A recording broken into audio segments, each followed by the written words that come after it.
Bonjour à tous, je vous propose pour ce temps pascal une histoire que j'espère raconter en 3 épisodes. L'histoire d'une conversion, d'un passage donc, et c'est le bon moment pour la méditer puisque le temps de Pâques, le temps pascal, c'est le temps du passage en réalité. Le temps de la conversion, du passage de la mort à la vie. Cette belle histoire est tirée de la vie de Don Bosco, et il en a rédigé lui-même justement le texte. C'est l'histoire d'un de ces jeunes qu'il a accueilli dans son œuvre l'oratoire et qui, au contact d'un si grand saint, est devenu lui-même un saint. Ce garçon s'appelle Michel Magon. Voici comment Saint Jean Bosco commence cette histoire. Mes chers garçons, en lisant la vie de Dominique Savio, tout le monde connaît Dominique Savio, vous voyez la vertu naître avec lui et se développer jusqu'à l'héroïsme au long de toute sa vie terrestre.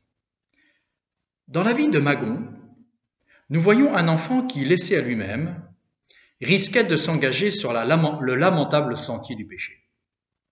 Mais le Seigneur lui proposa de le suivre, il entendit cet appel d'amour et répondit avec persévérance à la grâce divine au point de faire l'admiration de ceux qui le connaissaient, manifestant ainsi combien merveilleux sont les effets de cette grâce en ceux qui s'appliquent à y correspondre.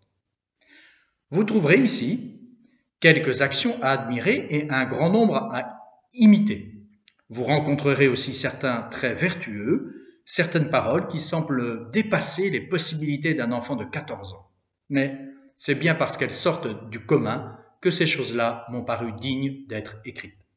D'autre part, tous les lecteurs sont assurés de la vérité des faits rapportés, car je me suis contenté de présenter et de coordonner dans un récit suivi des événements qui se déroulèrent sous les yeux d'une multitude de personnes encore vivantes et qu'il est toujours possible d'interroger sur ce qui est ici avancé. J'ai augmenté, précise encore Saint Jean Bosco, cette 3e édition de plusieurs faits qui m'étaient demeurés inconnus quand fut composée la première. D'autres faits sont maintenant mieux expliqués par des détails spéciaux dont j'ai eu ensuite connaissance grâce aux sources sûres que j'ai pu atteindre. Alors maintenant, je passe à un texte rédigé par un disciple de Don Bosco. On va alterner ainsi entre ce résumé fait par un salésien et des textes tirés de la biographie qu'a rédigé lui-même Saint Jean Bosco. De la conciergerie jaillit un jeune garçon rapide comme une flèche.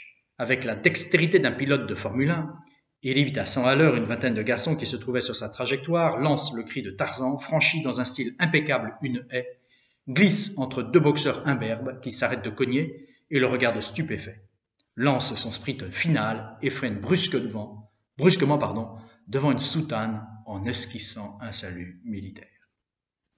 S'il avait jeté un regard en arrière, il aurait vu ce garçon, les 400 garçons de la cour ahuris, se demandant quelle était cette tornade. Entre la soutane et la jeune tornade, un bref dialogue s'établit. « Je suis Michel Magon que vous avez rencontré à Carmagnola. Je viens d'arriver par le train. Votre maison est très belle et je suis heureux d'y être. »« Quelqu'un t'a accompagné ?»« Non, personne. Maman travaille et monsieur le curé n'avait pas le temps. Je suis bien content d'être arrivé. Je voudrais tout de suite... Nous serons amis, n'est-ce pas ? » ?»« Oui, monsieur. Si vous le permettez, je voudrais aller jouer. C'est une belle cour, mieux que la place de la gare de Carmagnola. » Après la récréation, reviens. Je t'entends ici, d'accord ? Oui, monsieur. À tout à l'heure, merci. Le merci fut crié pour que la soutane puisse l'entendre. La tornade était déjà 20 mètres plus loin. Quand la cloche mit fin aux cris et au tapage de la récréation, Michel Magon, hors d'haleine et en sueur, s'épongeait le front. Il cherchait des yeux la soutane et vit dans un coin une figure souriante qui l'attendait.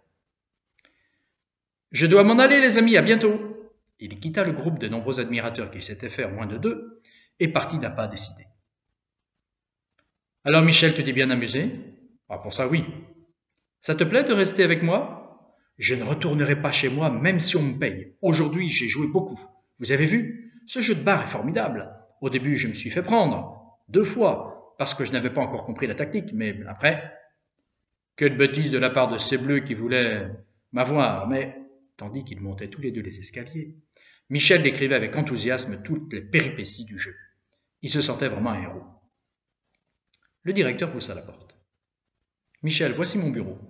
Quand tu voudras me dire quelque chose, que ça n'ira pas, que tu auras un problème, viens ici et nous arrangerons tout en bons amis. D'accord ?»« Oui, Don Bosco.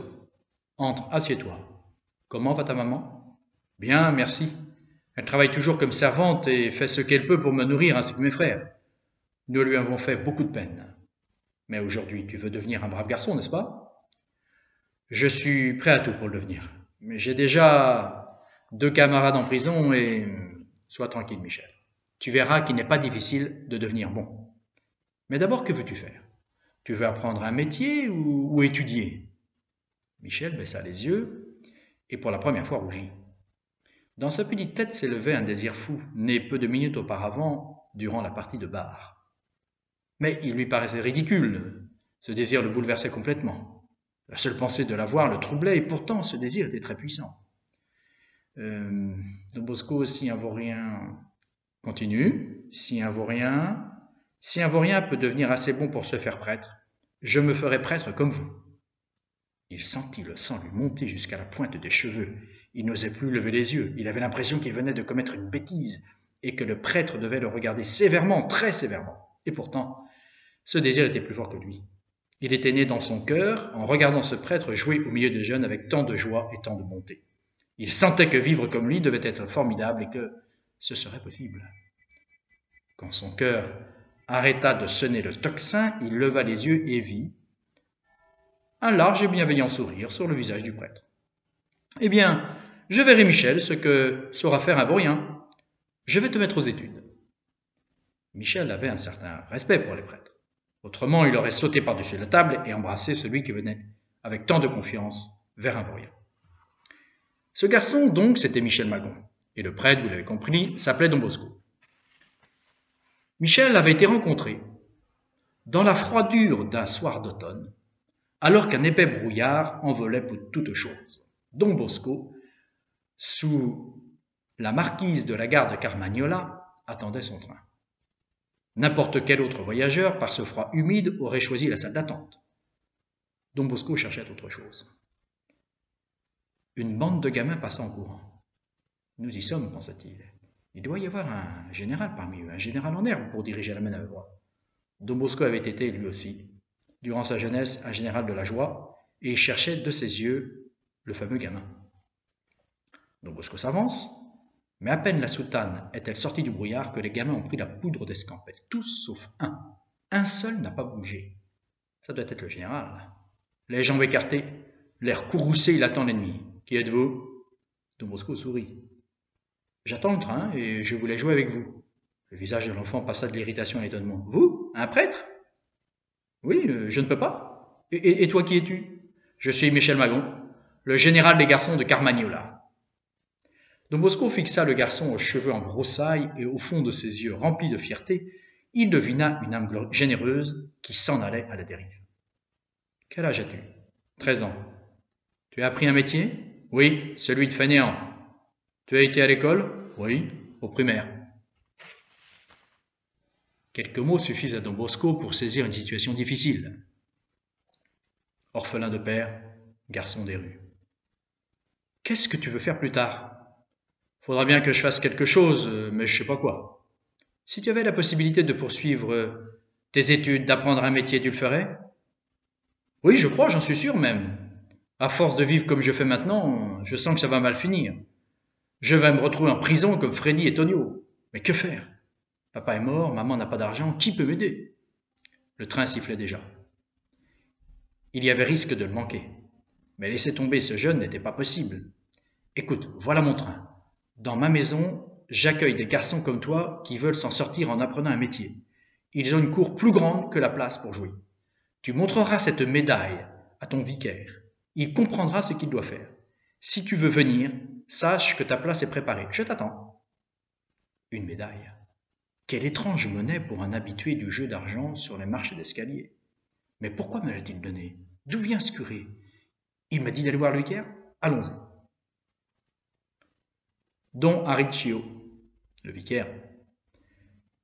fut lui aussi surpris de voir arriver dans la sacristie ce voyou tout essoufflé, une médaille à la main.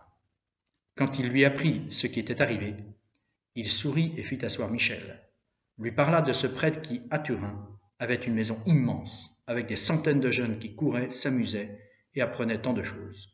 Les yeux de Michel brillaient. La suite au prochain numéro.